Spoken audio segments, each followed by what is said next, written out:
बिथांमोना बे मुंख्लं न'खरफोरखौ जा 5 लाख थाखानि लुब देखायनानै लाजि फोनांगासिनो दङ बेसेन गारथावना दिनै मुंख्लंनि थाखायनो दिनैनि बर' हारिया जि स्टेजसिम मोनफैदों बे मुंख्लंखौनो बिहोमानि थाखायनो मोनफैदों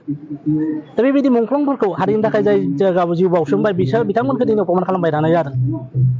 दिनै गोबाङानो बुंनो नागिरो जे इमोसनेल सेन्टिमेन्ट दङ होनना जोंनि दैदेनगिरिफोरा मुंख्लं न'खरनिफ्राय मा बुंनो नागिरदों जों मा बुंनो जों जाबाय दुखुथिया मानसि जिमानखिनि दा 6000 बेसेबां जन मानसि थैलांबाय दिनै 20 बोसोर जाबाय जोंफोरखौ सरकारा होगोन होननायखायसो जों नागिरदों जोंनि दिनाव उपजासि हिसाबै जोंनो थाखा नांगौ होनना जों बुङाखैमोन खिन्थु बिथांमोना खुगा दौदों जोंखौ मानो मोख्रा बादि थगायबाय थादों बिथांमोना आंनि हासबेन्डआ जे 2001 सनाव गोमालांबाय बिनि थाखाय आङो गोसो गाबनानै दिनै लिंहरनायखाय बेयाव फैनानै आङो फोरमायनो सानदों मा मुं नोंनिया दिव्याश्री बर' बबेनि खाग्राबारिनि ओमफ्राय नोंनि बाबाया डेट जादों माबोरै डेट जानाय लांनानै बुथारदों मबेयाव बामोनजिल बड'लेण्ड सोमावसारनायनि समाव जोंहा माने जोंहा हौवाफोरखौ जेनेबा आन्दलन खालामनानै बुथारजाबाय जेनेबा जोंनि हौवाफोरा ओमफ्राय जोंनो सरकारा जेनेबा माबा मोनसे होगोन होननानै जोंखौ थगायबाय थादों बेखायनो जोंखौ जेनेबा बिदिनो होगोन होननानै थगायबाय थादों दा बेखायनो जोङो बिदिनो गासिबो आन्दलन खालामनो थाखाय जोङो दायो नाजादों ओमफ्राय जेनेबा बिथांमोना जेनेबा जोंखौ नायफिनदों जों आलाय सिलाय दा गथ' गथाय उन्दैयावनो जोंनि हौवाफ्रानो थैजादों दा बेखायनो जों गथ' गथायनि थाखाय बा न'खरनि थाखाय जों माने आन्दलन खालामनो थाखाय नाजाबाय थादों मोनाखै दाबो मोनाखै जोंखौ थगायबाय नै दिनै बेसेबांबा बोसोर जोंनि फिसाइफोरा जों दा नै दिनै 20 बोसोर 22 बोसोर जालायलांबाय दाबो गरसेबो मोनाखै जों सरकारनिफ्राय गसंनांदो बिदि मा बुङो बेनो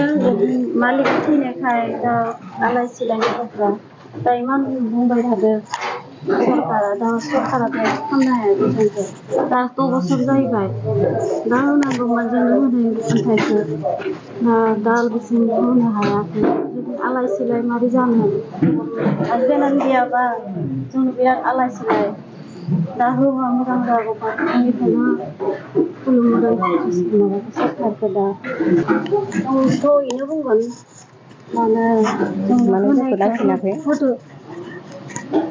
rumah berkurang, setelah terbaik makan boleh. Target itu ya. Azan dia dusya, dan dia nomor alan di maya. Selagi ya hasil dah. Dia saya belum, saya guru dah bela kau sampai. Dia ada hasil nuang, lalu dia mana. मुंख्लं न'खरनिफ्राय मा बुंनो नागिरदों जों मा बुंनो जों जाबाय दुखुथिया मानसि जिमानखिनि दा 6000 बेसेबां जन मानसि थैलांबाय दिनै 20 बोसोर जाबाय जोंफोरखौ सरकारा होगोन होननायखायसो जों नागिरदों जोंनि दिनाव उपजासि हिसाबै जोंनो थाखा नांगौ होनना जों बुङाखैमोन खिन्थु बिथांमोना खुगा दौदों जोंखौ मानो मोख्रा बादि थगायबाय थादों बिथांमोना मा जाहोन लानानै बिथांमोना सानदों नामा जे जों बे गोथैसालिनि फैसाखौ जानानै जोंफोर देरसिगोन देरा पतनसो जागोन बिसोरो सासेबो गनाय नङा जोंहा दुखु नांदों खारन जों होद्राव दिनै एसेबां 20 बोसोर पर्यन्त जों गाबज्रिगासिनो दङ गाबज्रिनायावबो बिथांमोना जोंफोरनि खोथाखौ फंसे खोथा खोनासङाखै आंनि हिन्जावानो थैदों 99 सैद' एप्रिलाव पुलिसा गावथारदों बे आन्दलनावनो दिनै आंनि बायदिनो जथेस्थ' घटना जानाय मानसि दङ गैया मोनाखै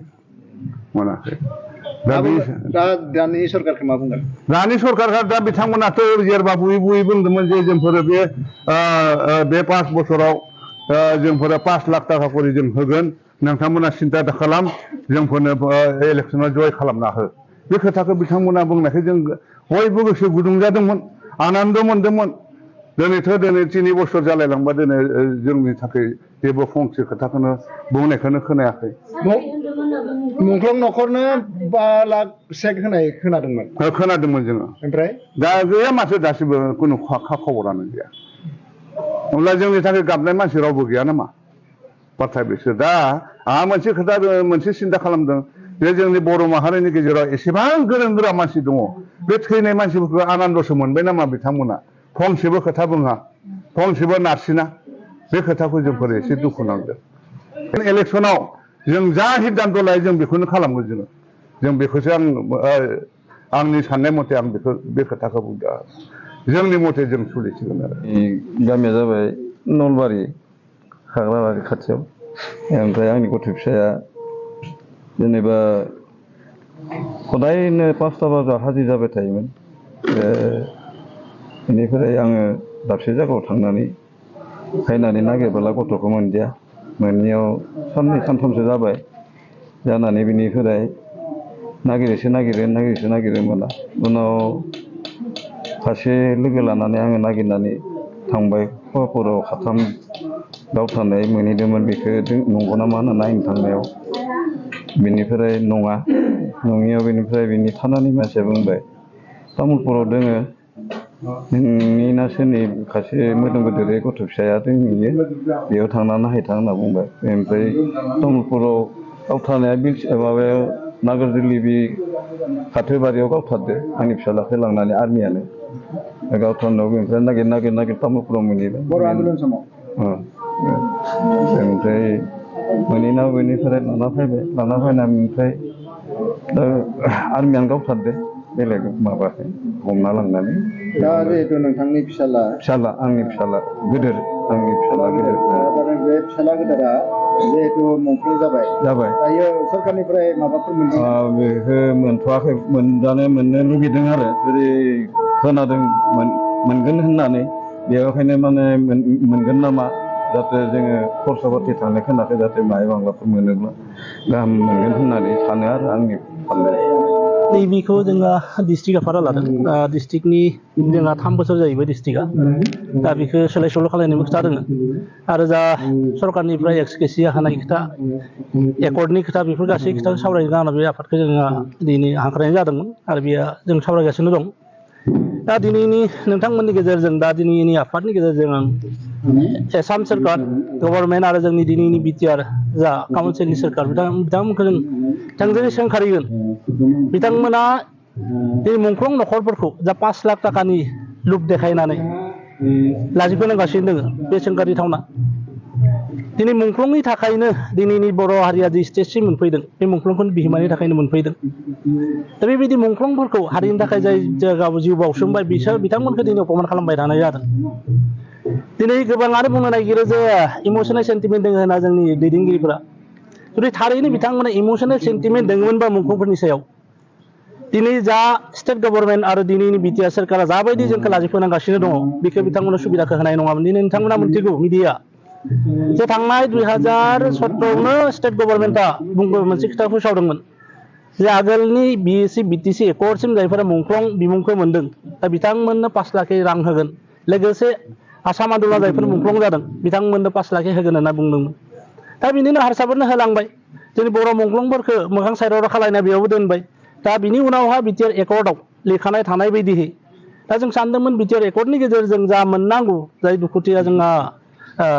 न'खरफोर दं जाय बिसिया दिनै रावबो गैला दा बिथांमोना 5 लाख मोनोबा जथेस्थ' गोजोनगोन होननानै दा दिनै नुबाय 2.5 बोसोर पार जालांबाय दा बै 2.5 बोसोर पार जालांनाय उनावबो दिनैसिम बिथांमोना होनायनि माबाखौ लायाखै दाख्लै मोनसे खोथाखौ बुंलायबाय स्टेट गभर्नमेन्टआ जे 26 जानुवारि खालि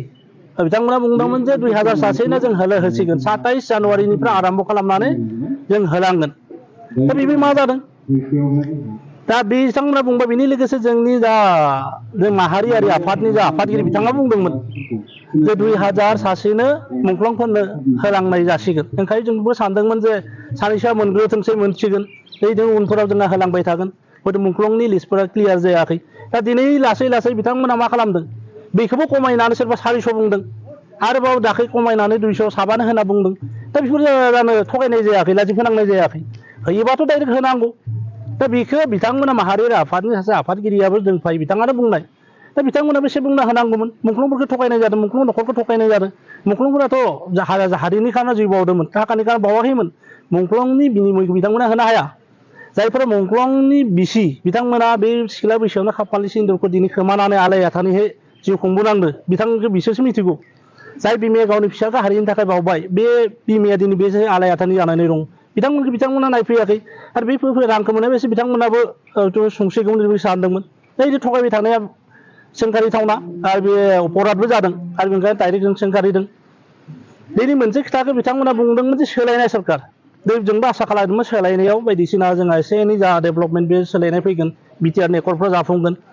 नाथाय दिनै जिथु सोलायनाय लाबोबाय जिखौनोखि जों मुंख्लंफोरा जायनि जाहोनाव जिउ दान होआखैमोन जेखौ जों मुंख्लं न'खरफोरा लुबैयाखैमोन जोंनि रायजो राजा लुबैयाखैमोन बेबायदि